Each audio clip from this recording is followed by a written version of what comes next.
ಅವಾಗ ಸೀರಿಯಲ್ ಮಾಡೋಣ ಸಿನಿಮಾ ಮಾಡೋಣ ಅಂದ್ರೆ ಒಬ್ರು ಪರಿಚಯ ಇರಲ್ಲ ನಮ್ಗೆ. ಸೀರಿಯಲ್ ಸಿನಿಮಾ ಒಬ್ರು. ಸೊ ವಿಜಯನಗರಲ್ಲಿರೋ ಮನೆ ಹೋಯ್ತು.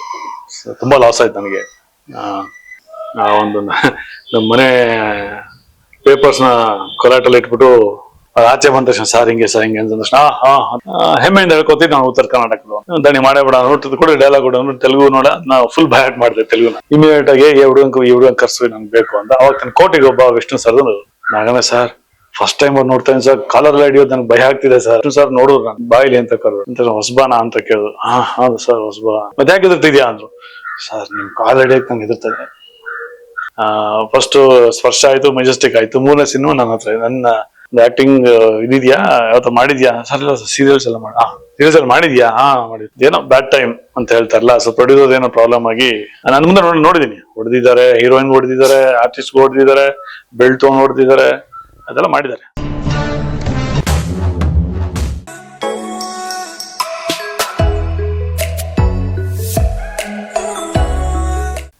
ನಮಸ್ಕಾರ, ನಾನು ನಿಮ್ಮ ಚೇತನ್ ಹೊಸೂರ್. ಈ ಚೇತನ್ ಹೊಸೂರ್ ರವಿಚೇತನ್ ಹೇಗದ ಅಂತ ನನ್ನ ಸಣ್ಣ ಪರಿಚಯ. ನನ್ನ ಚೈಲ್ಡ್ಹುಡ್ ಇಂದ ನಾನು ಬರಕ್ ಇಷ್ಟಪಡ್ತೀನಿ. ನಾನು ಫಸ್ಟ್ ರಾಜನಗರ ಇದ್ದಿದ್ದು. ನಮ್ಮ ತಂದೆ engineer, Karnataka soaps and detergent ಅಲ್ಲಿ ಜನರಲ್ ಮ್ಯಾನೇಜರ್ ಆಗಿದ್ರು. ಹೀಗಾಗಿ ರಾಜನಗರಲ್ಲಿ ನಾವು ಇದ್ದಿದ್ದು. ವಿದ್ಯಾವರ್ಧಕ ಸ್ಕೂಲಲ್ಲಿ ನಾನು LKG, UKG, first standard, second standard ಅಲ್ಲೇ ಮಾಡಿದೆ. ಅದಾದ್ಮೇಲೆ ವಿಜಯನಗರ ನಾವು ಮನೆ ಕಟ್ಟಿಸ್ಕೊಂಡು 1980 ಅಲ್ಲಿ ವಿಜಯನಗರ ಬಂದ್ವಿ. ಸೊ ಇಲ್ಲಿ ಬಂದು ಸೆಂಟ್ ಜಾನ್ ಸ್ಕೂಲ್ ಅಂತ ಇದೆ, ಅಲ್ಲಿ 4th ಸ್ಟ್ಯಾಂಡರ್ಡ್ಗೆ ಜಾಯಿನ್ ಆದೆ. ಸೊ ನನಗೆ ಮೊದ್ಲಿಂದನೂ ಡ್ಯಾನ್ಸ್, ಡ್ರಾಮಾ, ನಾಟಕ ತುಂಬಾ ಇಂಟ್ರೆಸ್ಟ್ ಇತ್ತು. ಆಮೇಲೆ ಇನ್ನೊಂದು ಕುಕಿಂಗ್, ಅಂದ್ರೆ ಒಂದು ಚೆಫ್ ಆಗ್ಬೇಕು ಅಂತ ಒಂದು ಆಸೆ ಇತ್ತು. ಒಂದು ಹೋಟೆಲ್ ಮ್ಯಾನೇಜ್ಮೆಂಟ್ ಅಂತ ಹೇಳ್ತಾರಲ್ಲ ಆತರ. ಇವೆರಡೇ ನನ್ಗೆ ಕಾಣಿಸ್ತಾ ಇದ್ದು, ಬೇರೆ ಏನು ಕಾಣಿಸ್ತಾ ಇರ್ಲಿಲ್ಲ. ಸೊ ಅದನ್ನೇ ನನ್ನ ಗುರಿ ಅಂತ ಅನ್ಕೊಂಡಿದ್ದೆ. ಕಾಲಕ್ರಮೇಣ ಎಜುಕೇಶನ್. ಬಟ್ 4th ಸ್ಟ್ಯಾಂಡರ್ಡ್ ಅಲ್ಲಿ ನಾನು ನನಗೆ ಈಗಲೂ ನೆನಪಿದೆ, ನಾನು ಸ್ಟೇಜ್ ಮೇಲೆ ಫಸ್ಟ್ ಸ್ಟೇಜ್ ಪರ್ಫಾರ್ಮೆನ್ಸ್ ಕೊಟ್ಟೆ. ನಮ್ಮ ಟೀಚರ್ ಮಗಳದು ಫ್ರಾಕ್ ಇಸ್ಕೊಂಡು, ಯಾಕಂದ್ರೆ ಲೇಲಾ ಅಂತ ಒಂದು ಸಾಂಗ್, ಅದು ಆ ಸಾಂಗ್ಗೆ ನಾನು ಡ್ಯಾನ್ಸ್ ಮಾಡ್ಕೊಂಡು ಸ್ಟೇಜ್ ಮೇಲೆ ಹತ್ತಿದೆ. ಸೊ ಅದು ನನ್ನ first performance on the stage. So 4ನೇ ಕ್ಲಾಸ್ ಅಲ್ಲಿ ನಾನು ಸ್ಟೇಜ್ ಹತ್ತಿದ್ದು. ನಿಮ್ಮೆಲ್ಲರ ಆಶೀರ್ವಾದದಿಂದ ಇನ್ನೂ ಸ್ಟೇಜ್ ಮೇಲೆ ಇದ್ದೀನಿ, ಅದು ನನ್ನ ಪುಣ್ಯ. ಅಲ್ಲಿಂದ ಶುರು ಆಗಿ ಜರ್ನಿ. ಪ್ರತಿ ವರ್ಷ ಡ್ಯಾನ್ಸು, ಡ್ರಾಮಾ ಮಾಡ್ಕೊಂಡೆ ಮುಂದೆ. ಮತ್ತೆ ಆಮೇಲೆ ಸ್ಪೋರ್ಟ್ಸ್ ಪರ್ಸನ್ ಆಲ್ಸೋ. ಸೊ ಈ 3 ಆಕ್ಟಿವಿಟೀಸ್ ನನ್ನಲ್ಲಿ ಮೊದಲಿಂದ ಕಾಲೇಜ್ವರೆಗೂ ಬಂತು. ಅದಾದ್ಮೇಲೆ ಕಾಲೇಜ್ ಎಲ್ಲ ಮುಗೀತು, ಡಿಗ್ರಿ ಆಯ್ತು. ವಾಟ್ ನೆಕ್ಸ್ಟ್ ಅಂತ ಬಂದಾಗ ನಮ್ಮ ತಂದೆ ಇಂಜಿನಿಯರು. ಸೊ ನ್ಯಾಚುರಲಿ ಇಂಜಿನಿಯರಿಂಗ್ ಓದು ಅವೆಲ್ಲ ಪ್ರೆಷರ್ ತುಂಬಾ ಇತ್ತು. ಇಲ್ಲ ಆಕ್ಟಿಂಗ್ ಅಂದ್ರೆ ನಮ್ಮನೇಲಿ ಬೈತಾರೆ, ಯಾಕಂದ್ರೆ ನಮ್ಮ ಇಡೀ ವಂಶದಲ್ಲಿ ಯಾರು ಸಿನಿಮಾ ಇಂಡಸ್ಟ್ರಿಯಲ್ಲಿ ಇಲ್ಲ, ಅಷ್ಟು ಸಿನಿಮಾ ಹುಚ್ಚುನು ಇಲ್ಲ. ಅದು ಕೇಳಿದ್ರೆ ಬೈತಾರೆ ಅಂತ ಹೇಳಿ ಹೋಟ್ಲ್ ಮ್ಯಾನೇಜ್ಮೆಂಟ್ ಮಾಡ್ತೀನಿ ಅಂದ್ರೆ, ಏನು ಅಡಿಗೆ ಭಟ್ ಆಗ್ತೀಯ ಅಂತ ಬೈದ್ರು. ಸೊ ಹಿಂಗೆ ಮನೇಲಿ ಎಲ್ಲರ ಮನೇಲೂ ಇದು ಕ್ಲಾಶ್ ಇರೋದೇನೆ. ಹಾಗೆ ನಮ್ಮ ಮನೇಲೂ ಇತ್ತದು. ಲಾಸ್ಟ್ ನೀನ್ ಇಷ್ಟ ಏನಾದ್ರು ಮಾಡ್ಕೊ ಅಂತಂದ್ರು. ಸರಿ ಏನ್ ಮಾಡೋದು ಅಂತ ನಾನು ಬೇಗ ಏನಾದ್ರು ನನ್ನ ಕಾಲ ಮೇಲೆ ನಿಂತ್ಕೋಬೇಕಲ್ಲ ಅನ್ನೋದು ಒಂದಿತ್ತು. ಹೋಟ್ಲ್ ಮ್ಯಾನೇಜ್ ಮನೇಲಿ ಒಪ್ಲೇ ಇಲ್ಲ, ಏನ್ ಮಾಡೋದು ಒಪ್ಲಿಲ್ಲ. ಸರಿ ಇನ್ನೇನ್ ಮಾಡೋದು ಅಂತ ಬಿಸ್ನೆಸ್ ಏನಾದ್ರು ಮಾಡೋಣ ಅಂತ ಹೇಳಿ ನಮ್ಮ ಕಸಿನ್ ಒಬ್ರು ಆಗ್ತಾನೆ ವೇರ್ ಹೌಸ್ ಅಂತ, ನೀವೆಲ್ಲ ಕೇಳಿರ್ಬೋದು, Gokaldas exports. So where house ಒಂದು ಶೋರೂಮ್ ಮಂಗ್ಳೂರಲ್ಲಿ ಓಪನ್ ಮಾಡೋದು, ಫ್ರಾಂಚೈಸಿ ತಗೊಂಡು. ಸೊ ಅಲ್ಲಿಗೆ ಹೋದೆ. ನಂಗೆ ಬಟ್ಟೆಲ್ಲೂ ಸ್ವಲ್ಪ ಇಂಟ್ರೆಸ್ಟ್ ಇತ್ತು. ಸರಿ ಅಲ್ಲಿಗೆ ಹೋದೆ. ಅಲ್ಲಿ 1 ವರ್ಷ ಇದ್ದು ಅದನ್ನೆಲ್ಲ ಶೋರೂಮ್ನೆಲ್ಲ ಸೆಟಪ್ ಮಾಡಿ, ಅಲ್ಲಿಂದ ಉಡುಪಿಯಲ್ಲಿ ಒಂದು ಶೋರೂಮ್ ಮಾಡಿದ್ವಿ. ಮತ್ತೆ ಅಲ್ಲೂ 1-2 ವರ್ಷ ಇದೆ ಉಡುಪಿಯಲ್ಲಿ. ಸ್ವಲ್ಪ ಏನೋ ಡಿಫ್ರೆನ್ಸ್ ಆಫ್ ಸ್ವಲ್ಪ ಕ್ಲಾಶ್ ಆಗಿ ಎಲ್ಲ ಬಿಟ್ಟು I came back to Bangalore. So Bangalore ಬಂದ್ರೆ ವಾಟ್ ನೆಕ್ಸ್ಟ್ ಹೇಗೇನು ಕ್ವಶನ್ ಮಾರ್ಕ್. ಅವಾಗ ಸೀರಿಯಲ್ ಮಾಡೋಣ ಸಿನಿಮಾ ಮಾಡೋಣ ಅಂದ್ರೆ ಒಬ್ರು ಪರಿಚಯ ಇರಲ್ಲ ನಮ್ಗೆ. ಸೀರಿಯಲ್ ಸಿನಿಮಾ ಒಬ್ರು. ಬರೀ ನಮ್ಮಣ್ಣಂದಾಗ ಹೇಳ್ತೀನಿ. ನಮ್ಮಣ್ಣ SR ಟ್ರಾವೆಲ್ಸ್ ಅಂತ ವಿಜಯನಗರಲ್ಲಿ ಟ್ರಾವೆಲ್ಸ್ ಇಟ್ಕೊಂಡಿದ್ರು. ಒಂದು 50 ಗಾಡಿ ಇತ್ತು ಅವ್ರದ್ದು. ಮಾರುತಿ ಅವಾಗ್ಲೇನೆ ಅವರು ಮಾರುತಿ ಕಿಂಗ್ ಅಂತ ಹೆಸರು ಪಡೆದಿದ್ರು. ಅಷ್ಟು ಗಾಡಿಗಳಿತ್ತು ಇವ್ರ ಹತ್ರ, ಮಣ್ಣನ ಹತ್ರ. ಸೊ ಸುಮಾರು ಗಾಡಿಗಳು ಅಟ್ಯಾಚ್ಮೆಂಟ್ ಇತ್ತು. ಸೊ ವರ್ಕ್ಶಾಪ್ಸ್ ಅವು ಎಲ್ಲ. ಸೊ ವಾಟ್ ನೆಕ್ಸ್ಟ್ ಅಂತ ಮಣ್ಣ ಹತ್ರ ಬಂದಾಗ, ನಾನು ಇಷ್ಟೊಂದು ಬಿಸ್ನೆಸ್ ಕೊಡ್ತೀನಿ ಬೇರೆಯವ್ರಿಗೆ, ಏನೋ ಆಟೋಮೊಬೈಲು ಮತ್ತೆ ಗ್ಯಾರೇಜ್ ಇವೆಲ್ಲ, ಯಾಕೆ ನೀನೇ ಮಾಡಬಾರ್ದು, ಸುಮ್ಮನೆ ನಮ್ದೇ ಆಗತ್ತಲ್ಲ ಯಾಕೆ ಬೇರೆಯವ್ರಿಗೆ ಅಂತ ಒಂದು ಐಡಿಯಾ ಕೊಟ್ಟ. ಸರಿ ಗಂಧನೂ ಗೊತ್ತಿಲ್ಲ ಅದ್ರ ಬಗ್ಗೆ. ಸರಿ ಆಯ್ತು, ಒಂದು ಜೈಸಿರ ಹೋಗಿ ಒಂದ್ 2 ತಿಂಗಳು ಒಂದು ಅಂಗಡಿಯಲ್ಲಿ ಕೆಲಸ ಮಾಡಿ ಅದ್ರ ಬಗ್ಗೆ ಎಲ್ಲ ತಿಳ್ಕೊಂಡು ಒಂದು ಆಟೋಮೊಬೈಲ್ ಅಂಗಡಿ ಮಾಡಿದೆ. ಆಟೋಮೊಬೈಲ್ ಅಂಗಡಿ ಅದು 1-2 ವರ್ಷ ಹಿಂಗ ಮಾಡಿದೆ. ಬಟ್ ಏನೋ ನನ್ಗೆ ಅನ್ಸಲ್ಲ, it's not my cup of tea. ಇದೆಲ್ಲ ನನ್ ಬೇಕಿದ್ದು ಇದೆಲ್ಲ ಅನ್ಸ್ತು ನನಗೆ. ಆ ಮೆಕ್ಯಾನಿಕ್ ಹತ್ರ ಇದ್ ಮಾತಾಡೋದು, something I didn't like it. So ಅದ್ರ ಪಕ್ಕ ಜೊತೆಗೆ ಇನ್ನೊಂದು ವರ್ಕ್ಶಾಪ್ ಮಾಡಿದ್ದೆ ಮೈಸೂರು ರೋಡಲ್ಲಿ ಪ್ಯಾರಲಲ್ ಆಗಿ. ಅಲ್ಲಿ ಅದೇ ಸಮಸ್ಯೆ, ನಮಗೆ ಮೆಕ್ಯಾನಿಕಲ್ ಅಷ್ಟು ಐಡಿಯಾ ಇರಲ್ಲ. ಸೊ ಮೆಕ್ಯಾನಿಕ್ ನ ಪಾರ್ಟ್ನರ್ ಮಾಡ್ಕೊಂಡು ಮಾಡಿದ್ವಿ. ನಾನು ಇನ್ವೆಸ್ಟ್ಮೆಂಟ್ ಮಾಡಿದ್ದೆ. ಒಂದು ನಮ್ಮ ಮನೆ ಪೇಪರ್ಸ್ ನ ಕೊಲಾಟಲ್ ಇಟ್ಬಿಟ್ಟು ಒಂದಿಷ್ಟು ಲಕ್ಷ ತಗೊಂಡು ಮಾಡಿದ್ವಿ. ಅವನ್ ಕೈ ಕೊಟ್ಟ. ಅಂದ್ರೆ ಇನ್ನೊಬ್ಬರನ್ನ ನಂಬ್ಕೊಂಡು ಯಾವ್ದು ಬಿಸ್ನೆಸ್ ಮಾಡ್ಬೋದು ಅಂತ ಅಲ್ಲಿ ಕಲಿತೆ. ಬಟ್ ಆ ಕಲಿಯೋ ಅಷ್ಟರಲ್ಲಿ ಬಿಲ್ಡಿಂಗ್ ಕಳ್ಕೊಂಡೆ. ಸೊ ವಿಜಯನಗರಲ್ಲಿರೋ ಮನೆ ಹೋಯ್ತು. ತುಂಬಾ ಲಾಸ್ ಆಯ್ತು ನನಗೆ. ಸೊ ಅಷ್ಟರಲ್ಲಿ ನಮ್ಮ ಅಣ್ಣನ ಒಂಚೂರು ರಾಜಕೀಯದಲ್ಲಿ ಬೆಳೆದಿದ್ರು. ಸೊ ಅದಕ್ಕೆ ಬಿಜೆಪಿ ಕಾರ್ಪೊರೇಟರ್ ಸೋಮಣ್ಣ ಜೊತೆ ಇದ್ರು. ಹಿಂಗಾಗಿ ಅವ್ರ ಫೀಲ್ಡ್ ಅಲ್ಲಿ, ಅವರು ಪೊಲಿಟಿಕ್ ಫೀಲ್ಡ್ ಅಲ್ಲಿ ಅವ್ರು ಬೆಳೆದ್ರು. ಈ ಕಡೆ ನಾನು ಏನ್ ಮಾಡೋದು ನೆಕ್ಸ್ಟ್ ಅಂತ ಅಲ್ಲಿ ಕ್ವಶನ್ ಮಾರ್ಕ್ ಬಿತ್ತು. ಅವಾಗ ಡಿಸೈಡ್ ಮಾಡಿದ್ ಯಾಕೋ ಸರಿ ಹೋಗ್ತಿಲ್ಲ, ಅದೇನೋ ಆಗಿದ್ದಾಗ್ಲಿ ಸಿನಿಮಾಗೆ ಜಂಪ್ ಮಾಡೋಣ ಅಂತ ಹೇಳಿ ಹುಡುಕ್ತಾ ಇದ್ದೆ. ಅಂದ್ರೆ ಒಂದು ಕಾಂಟ್ಯಾಕ್ಟ್ ಹುಡುಕ್ತಾ ಇದೆ. ಹಿಂಗೆ ಅವಾಗ ಈ ಸೋಷಿಯಲ್ ಮೀಡಿಯಾ ಆಗ್ಲಿ ಏನೇನು ಇರ್ಲಿಲ್ಲ. ಫೋಟೋಸ್ ಇಟ್ಕೊಂಡು ಡೈರೆಕ್ಟರ್ ಮನೆ ಪ್ರೊಡ್ಯೂಸರ್ ಮನೆ ಹತ್ರ ಕಾಯ್ತಾ ಕೂತ್ಕೋಬೇಕಿತ್ತು. ಅವ್ರು ಆಚೆ ಬಂದ ತಕ್ಷಣ ಸರ್ ಹಿಂಗೆ ಅಂದ ತಕ್ಷಣ ಹಂಗಿತ್ತು. ಈಗಿನ ಹುಡುಗರು ಬಹಳ ಈಸಿ ಆಗ್ಬಿಟ್ಟಿದೆ. ಅವಾಗ ನಮ್ಗೆ ಭಾರಿ ಕಷ್ಟ. ಒಂದು ಪಾಸಿಂಗ್ ಶಾಟ್ ನಾವು ಒಂದು ಕೇಳಕ್ಕೇನೆ ಬೆಳಗ್ಗೆಯಿಂದ ರಾತ್ರಿ ಕಾಯ್ಬೇಕಿತ್ತು. ಸೊ ಅಷ್ಟು ಕಷ್ಟದ ದಿನಗಳು. ಮತ್ತೆ ಕರಿಯರ್ ಬಿಲ್ಡ್ ಮಾಡೋದು ಹೇಗೆ ಅನ್ನೋದು ಒಂದು ಕಷ್ಟದ ದಿನಗಳು ಬರ್ತಾ ಇತ್ತು. ಅದ್ರ ಜೊತೆಗೆ ಒಂದು ಮನೆ ನಡೆಸ್ಬೇಕು. ಅಂದ್ರೆ ನಮ್ಮ ತಂದೆ ತಾಯಿ ಊರಿಗೆ ಸೆಟ್ಲ್ ಆಗ್ಬಿಟ್ರು. ನಮ್ಮ ತಂದೆ ರಿಸೈನ್ ಮಾಡಿ ಸಾಕು ನನಗೆ ಸಿಟಿ ಲೈಫ್ ಸಾಕು ಅಂತ ಹೇಳಿ ಅವ್ರು ಊರಿಗೆ ಸೆಟ್ಲ್ ಆದ್ರು. ಮುಧೋಳಲ್ಲಿ ಸೆಟ್ಲ್ ಆದ್ರು. ಬೇಸಿಕ್ಲಿ ನಾನು ಉತ್ತರ ಕರ್ನಾಟಕದವನು, ಅದೊಂದು ಹೇಳ್ಬಿಡ್ತೀನಿ. ನಾನು ಉತ್ತರ ಕರ್ನಾಟಕದವನು. ಮುಧೋಳ ಅಂತ ನಮ್ಮ ಊರಲ್ಲಿ ಹಲಿಗ್ಲಿ ಅಂತ ಇದೆ. ನೀವು ಅಲ್ಲಿಂದ 22 ಕಿಲೋಮೀಟರ್ಸ್. ಸೊ ಹಲಿಗ್ಲಿ ಅವನು. ಹಲಿಗ್ಲಿ ಕೆಲವು ಗೊತ್ತಿಲ್ಲ ನನಗೆ, ನಾವು ಮುಧೋಳ ಅಂತ ಹೇಳ್ತೀನಿ. ಹಿಂಗಾಗಿ ನನ್ನ ಮಿಸಸ್ ಬಾಗಲಕೋಟ್ನವರು. ಸೊ ನಮ್ಮ ಮನೇಲಿ ಮಾತಾಡೋದು ಉತ್ತರ ಕರ್ನಾಟಕ ಭಾಷೆನೆ. ಹೆಮ್ಮೆಯಿಂದ ಹೇಳ್ಕೊತೀವಿ ನಾವು ಉತ್ತರ ಕರ್ನಾಟಕದವನು. ಸೊ ಹಿಂಗಾಗಿ ನಮ್ ತಂದೆಯವರು ಮುಧೋಳಲ್ಲಿ ಸೆಟ್ಲ್ ಆಗ್ಬಿಟ್ರು. ಇಲ್ಲಿ ನಾನು ನಮ್ಮಣ್ಣ ಅಷ್ಟೇ ಇದ್ವಿ. ಸೊ ನಮ್ಮಣ್ಣ was busy with his political field. ಅವ್ರದ್ದು ಮದ್ವೆ ಆಯ್ತು, ಸಂಸಾರ ಆಯ್ತು. ಸೊ ನಾನ್ ಏನೋ ಮಾಡ್ಬೇಕಲ್ಲ. ಸೊ ಇಲ್ಲಿ ನನಗೆ ಲಾಸ್ ಆಯ್ತು. ಏನ್ ಮಾಡೋದು ಅಂತ ಕೂತಾಗ finally decided to go to cinema, serials, cinema what. ಸರಿ ಇವ್ರನ್ನ ಇಟ್ಕೊಂಡು ಕಾಲು ಬಿದ್ದು ಹೆಂಗ ಮಾಡಿ ಪ್ರೊಡಕ್ಷನ್ ಮ್ಯಾನೇಜರ್ನ ಅವ್ರನ್ನ ನೋಡ್ಕೊಂಡು ಒಂದು ಪಾತ್ರ ಸಿಕ್ತು. ಅಂದ್ರೆ ಟ್ರಯಲ್ ಮಾಡ್ತಾ ಇದ್ದೆ.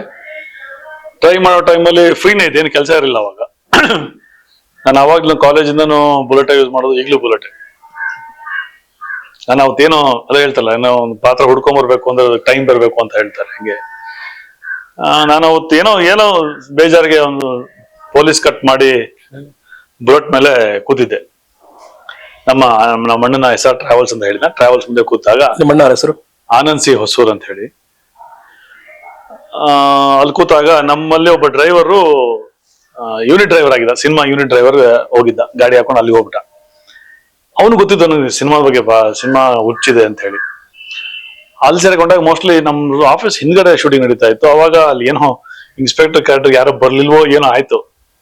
ಅವ್ನ್ ನೆನಪಾಯ್ತು, ಸಡನ್ ಆಗಿ ಬಂದಿದ್ದಾನೆ. ನಾನು ಅಲ್ಲೇ ಬುಲೆಟ್ ಮೇಲೆ ಕೂತಿದ್ದೆ. ಅಣ್ಣ ಹಿಂಗೆ ಹಿಂದೆ ಶೂಟಿಂಗ್ ನಡೀತಾ ಇದೆ, ಅಣ್ಣ ಬಾ ಅಣ್ಣ ಅದ. ಶೂಟಿಂಗ್ ನಾ ಯಾಕೆ ಬರ್ಲಿ? ಇಲ್ಲ ಅಣ್ಣ ಒಂದು ಇನ್ಸ್ಪೆಕ್ಟರ್ ಪಾತ್ರ ಮಾಡ್ತೀರಾ? ಇನ್ಸ್ಪೆಕ್ಟರ್ ನನಗೆ ಹೌದಾ? ನಾನು ಹುಡ್ಕೊಂಡ್ ಹೋಗ್ತಾ ಇದ್ದೆ ಪಾತ್ರಗಳನ್ನ, ಯಾರಾಗ ಅವಕಾಶ ಕೊಡಿ ಅಂತರಲ್ಲಿ ಪಾತ್ರ ತಾನಾಗೆ ನನ್ನ ಹತ್ರ ಬಂದಿದೆ. ಯಾಕೆ ಬೇಡ ಅನ್ಲಿ, ನಡಿಯಪ್ಪ ನಡಿಯೋಣ ಅಂತ. ಅಲ್ಲಿಗೆ ಹೋದ್ರೆ inspector character, but Telugu dialogue. ಅದು ದಂಡುಪಾಳ್ಯ ಅದು ಒಂದು ಮಾಡ್ತಾ ಇದ್ರು. ಯಾರು ಭಾಮಾರಿಷು, ಓಂ ಪ್ರಕಾಶ್ ಅವರು, ಮಾದೇಶ್ ಅವರು, ಕ್ಯಾಮ್ರಾಮನ್ ಜನಾರ್ದನ್ ಅಂತ. ಸೊ ಅವ್ರದ್ದು ಅದು ಏನಂತಾರಲ್ಲ ಹಾರ್ಡ್ ಡೇಸ್ ಅಂತ ಹೇಳ್ತಾರಲ್ಲ, ಅವ್ರು ಮಾಡ್ತಾ ಇದ್ರು. ಸರ್ ನಂಗೆ ತೆಲುಗು ಬರೋದಿಲ್ಲ ಅಂತಂದೆ. ಅಯ್ಯೋ ಹಿಂಗಾಗೋಯ್ತಲ್ಲ. ಸೊ ಅವ್ರಿಗೆ ಬೇರೆ ದಾರಿ ಇಲ್ಲ, ಬೇರೆ ಆರ್ಟಿಸ್ಟ್ ಎಲ್ಲಿ ಹುಡ್ಕೋದು, ಯಾರೋ ಕೈ ಕೊಟ್ಟಿದ್ದಾರೆ ಮೋಸ್ಟ್ಲಿ. ಸರಿ ಆಮೇಲೆ ಮಾದೇಶ್ ಅವ್ರು ಹೇಳಿದ್ರು, ಏನ್ ಸರ್ ನಿಮ್ ಡ್ರೈವರ್ ಹೇಳ್ತಾ ಇದ್ದಾರೆ ತುಂಬಾ ನೀವು ಆಕ್ಟಿಂಗ್ ಹುಚ್ಚಿದೆಯಂತೆ, ಹಂಗೆ ಹಿಂಗೆ ಸ್ವಲ್ಪ ನನಗೆ ಹುರಿದುಂಬಿಸಿದ್ರು. ಹೌದಾ ದಣಿ ಮಾಡೇ ಬಿಡ ನೋಡ್ತಿದ್ದು ಕೂಡ ಡೈಲಾಗ್ ಕೂಡ ತೆಲುಗು ನೋಡ. ನಾವು ಫುಲ್ ಬಯಾಟ್ ಮಾಡಿದೆ ತೆಲುಗುನ. ಅಂದ್ರೆ ಅರ್ಥ ಏನು ಅಂತ ಅರ್ಥ ತಿಳ್ಕೊಂಡು ಬಯಾಟ್ ಮಾಡಿದೆ. ಬಾಯ್ ಹಾರ್ಟ್ ಮಾಡಿ I gave my shot, take okay ಆಯ್ತು, ಖುಷಿ ಆಗೋಯ್ತು ಅವ್ರಿಗೆ. ಇಮಿಡಿಯೇಟ್ ನನ್ನ ನಂಬರ್ ತೊಗೊಂಡ್ರು. ಮೋಸ್ಟ್ಲಿ ಇಂಡಸ್ಟ್ರಿ ಅಲ್ಲಿ ಇಲ್ಲಿ ಶುರು ಆಯ್ತು, ಹರಿದಾಡಕ್ ಶುರು ಆಯ್ತು ನನ್ನ ನಂಬರ್ಗಳು. ಸೊ ಅಲ್ಲಿ ಶುರು ಆದ ತಕ್ಷಣ ಅದು ಇನ್ಸ್ಪೆಕ್ಟರ್ ಕ್ಯಾರೆಕ್ಟ್ ನಾನೇನು ಹಾಕಿದ್ದು ಫಸ್ಟ್ ಒಂದು ಮೇಕಪ್ ಹಾಕಿದ ಇನ್ಸ್ಪೆಕ್ಟರ್ ಅಲ್ಲಿ, ಅದು ಇಲ್ಲಿವರೆಗೂ ಕ್ಯಾರಿ ಆಗಿದೆ. After 25 years still is going on. I am happy for that. So ಅಲ್ಲಿಂದ ನನ್ನ ಸೀರಿಯಲ್ಸ್ ಜರ್ನಿ ಶುರು ಆಯ್ತು. ಅದಾದ ಸುಮಾರು ಮನ್ವಂತರ, ತೇಲಿ ಹೋದ ನೌಕೆ, ಸಪ್ತಪದಿ ಸುಮಾರು ಮಾಡ್ಕೊಂಬಂದು. ಸಪ್ತಪದಿ ನನ್ನ ತುಂಬಾ ಲಾಂಗೆಸ್ಟ್ ಸೀರಿಯಲ್, 1-2 ವರ್ಷ ಆಯ್ತು ರನ್ನಿಂಗ್ ಕ್ಯಾರೆಕ್ಟರ್, ಅದು ಇನ್ಸ್ಪೆಕ್ಟರ್ ಆಯ್ತು. ಸೊ ಹಾಗೆ ನಡೀಬೇಕಾದ್ರೆ ಜೀವನ ಒಂದು ಲೆವೆಲ್ಗೆ ಬಂತು.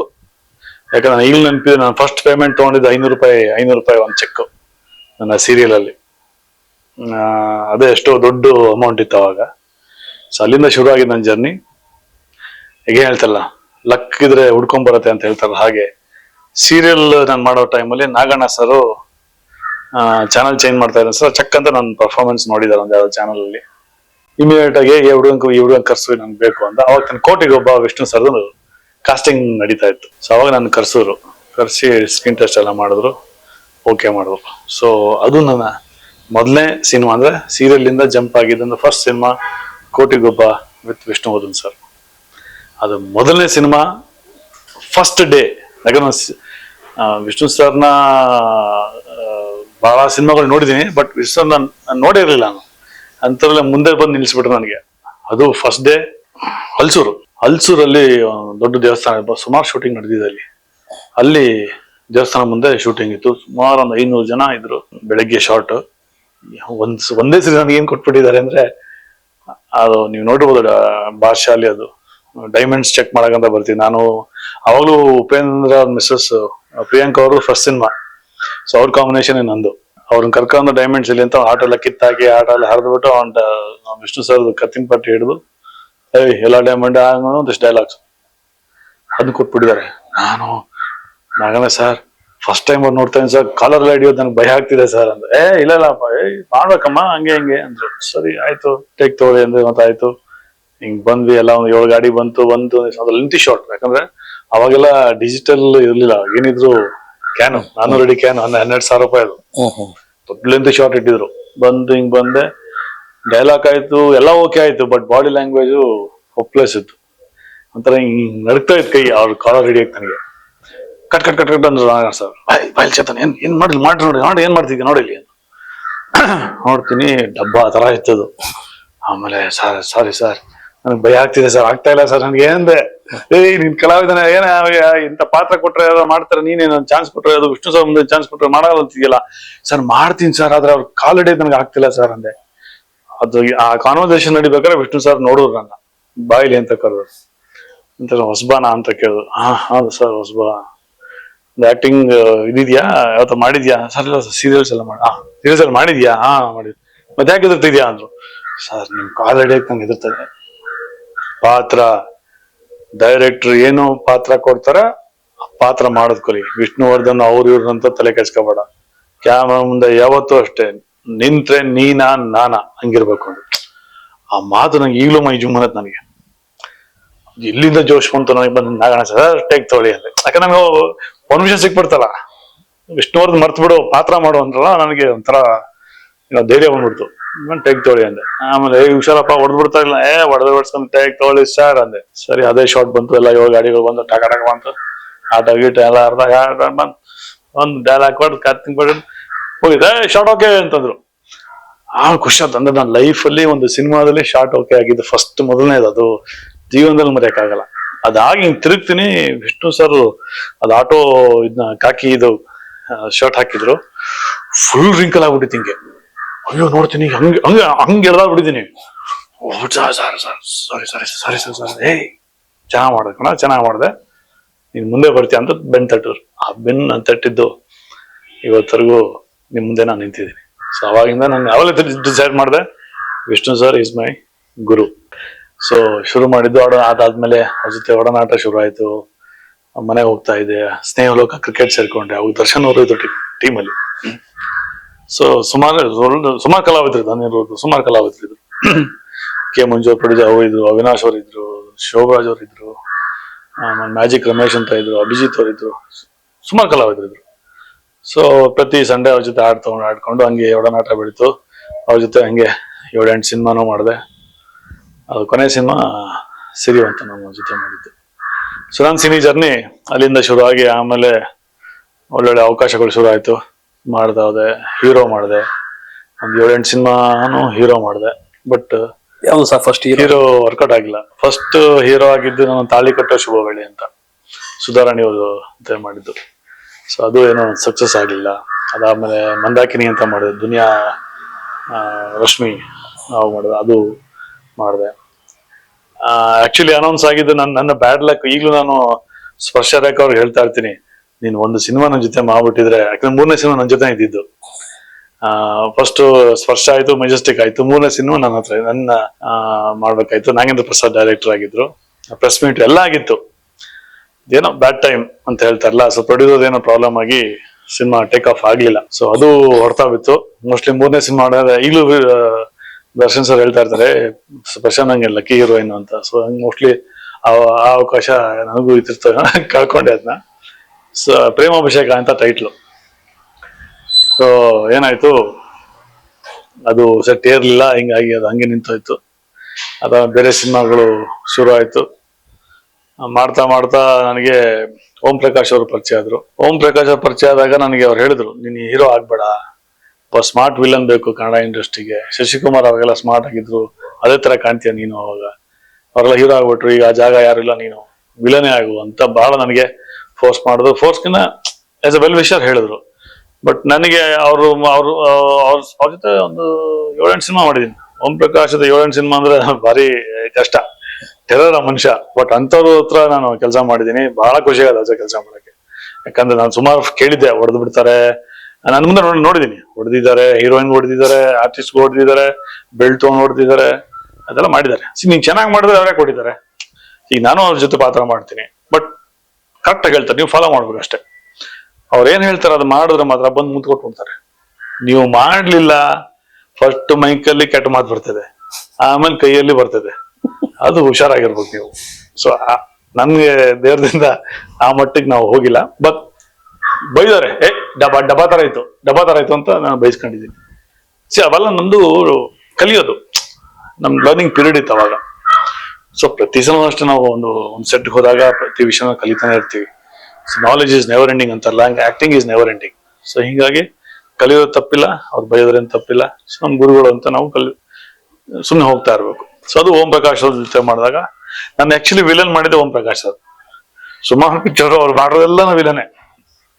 ಅದು ದರ್ಶನ್ ಸರ್ ಜೊತೆ ಜಾಸ್ತಿ ಮಾಡಿದೀನಿ. ಅವನ ಜೊತೆ ಪೊಲೀಸ್ ಪಾತ್ರ ಮಾಡಿ ಅಯ್ಯ ಅಂತ, ಅವನ್ ಕಟ್ ಮಾಡಿದ್ರೆ ಮಂಡ್ಯ ವಿಲನ್, ದರ್ಶನ್ ಆಪೋಸಿಟ್. ದರ್ಶನ್ ಜೊತೆ ಸುಮಾರು ಆಯ್ತು, ವಿಲನಿಶ್ ಬಂದ್ಬಿಡ್ತು. ಅದಾದ್ಮೇಲೆ ಸಿರಿವಂತ ಮಾಡಿದೆ. ಸಿರಿವಂತ ಆದ್ಮೇಲೆ ಮನೆ ಹಾಳು ಮಾಡೋ ಕೆಟ್ಟ ಅಳಿಯನ್ ಪಾತ್ರ, ಅಲ್ಲಿ ನೆಗೆಟಿವ್ ಕುತ್ಕೊಂಡ್ಬಿಡ್ತು. ಸಿರಿವಂತ ಚೇತನ್ ಅಂತ ಫಿಕ್ಸ್ ಆಗೋದು. ಅದು Rockline sir production, S Narayan sir direction ಅದು. ಸೊ ಅದು ನಮಗೆ ಬಹಳ ಪ್ಲಸ್ ಆಯ್ತು. ಅದಾದ ನಂತರ ಸತ್ಯಾನಂತ ಅಂತ ಸಿನಿಮಾ ಮಾಡಿದೆ. ಈ ಕಳ್ ಸ್ವಾಮೀಜಿಗಳು ಏನ್ ಮಾಡ್ತಾರೆ ಏನು ಅಂತ ಹೇಳಿ. ಸೊ ಅಲ್ಲಿ ನನಗೆ ಮಾಡಿದಾಗ ನನಗೆ ಒಂದು ಬ್ರೇಕ್ ಸಿಕ್ತು. ಬ್ರೇಕ್ ಅಂತಂದ್ರೆ ಕಂಪ್ಲೀಟ್ ನೆಗೆಟಿವ್ ಶೇಡ್ ಬಂದ್ಬಿಟ್ಟೆ. ಅಂದ್ರೆ ಹೀರೋ ಟ್ರ್ಯಾಕ್ ಹೋಯ್ತು, ನೆಗೆಟಿವ್ ಅಂತ ಬಂತು. ಸೊ ಅಲ್ಲಿಂದ ಪೊಲೀಸ್ ಪಾತ್ರ, ನಾನು ಫಿಸಿಕಲ್ ನನ್ನ ಫಿಟ್ನೆಸ್, ನಾನು ಇದಕ್ಕೂ ಏನೋ ಪೊಲೀಸ್ ಪಾತ್ರಗಳು ಜಾಸ್ತಿ ಬರಕ್ ಶುರು ಆಯ್ತು. ಅದರಲ್ಲೂ ನೆಗೆಟಿವ್ ಶುರು ಆಯ್ತು. ಸರಿ, ಅವಾಗ ನಾನು ಅನ್ಕೊಂಡೆ, ಈಗ ಯಾವತ್ತು ನಾವ್ ಏನೇನೋ ಅನ್ಕೊಂತೀವಿ ಜೀವನದಲ್ಲಿ, ಅದೆಲ್ಲಾನು ಆಗೋದಿಲ್ಲ. ಸೊ ನಮ್ಗೆ ಏನ್ ಬರುತ್ತೆ ಅದನ್ನ ತಗೋಬೇಕು, ಅದನ್ನ ತಿರಸ್ಕರಿಸಬಾರ್ದು. ಸೊ ದೇವ್ರ ನಂಗೆ ಏನ್ ಕೊಡ್ತಾ ಇದ್ದಾನೆ, ಪ್ರೇಕ್ಷಕರು ಏನ್ ಇಷ್ಟಪಡ್ತಾ ಇದ್ದಾರೆ, ಹೌದು ನನ್ನ ವಿಲನ್ ನೋಡಕ್ ಇಷ್ಟಪಡ್ತಾ ಇದಾರ, ಫೈನ್, ಅವರಿಂದನೇ ನಾವಿರೋದು. ಸೊ ಅಂದ್ಮೇಲೆ ಅವ್ರಿಗೆ ಏನ್ ಬೇಕು ನಾವು ಕೊಡ್ಬೇಕು. ಹಿಂಗಾಗಿ ಸಿನಿಮಾ ಇಂಡಸ್ಟ್ರಿಯಲ್ಲಿ ನನಗೆ ವಿಲನ್ ತರಾನೇ ಟ್ರೀಟ್ ಮಾಡಿದ್ರು ಪ್ರೇಕ್ಷಕರು. ಸುಮಾರು ಜನ ಸಿಕ್ಕಿದಾಗ, ಸರ್ ನೀವು ವಿಲನ್ ಸಕ್ಕದಾಗಿ ಮಾಡ್ತೀವಿ ಸರ್, ವಿಲನ್ ಆಗಿ ಸರ್, ಪ್ರೇಕ್ಷಕರು ನಂಗೆ ಎಷ್ಟೋ ಜನ ಹೇಳಿದ್ದಾರೆ. ಸೊ ಇವೆಲ್ಲ ನಾನು ತಿಳ್ಕೊಂಡಾಗ ಅನಿಸ್ತು, as we can't go against wind. So ಗಾಳಿ ಯಾವ ಕಡೆ ಬರುತ್ತೆ ತಿರ್ಕೋಗು, ನೀರ್ ಯಾವ ಕಡೆ ಬರುತ್ತೆ ಆ ಕಡೆ ಹೋಗ್ಬೇಕು. ಸೊ ಸರಿ ಆಯ್ತು ಅಂತ ನೆಗೆಟಿವ್ಗೆ ಶಿಫ್ಟ್ ಆದೆ.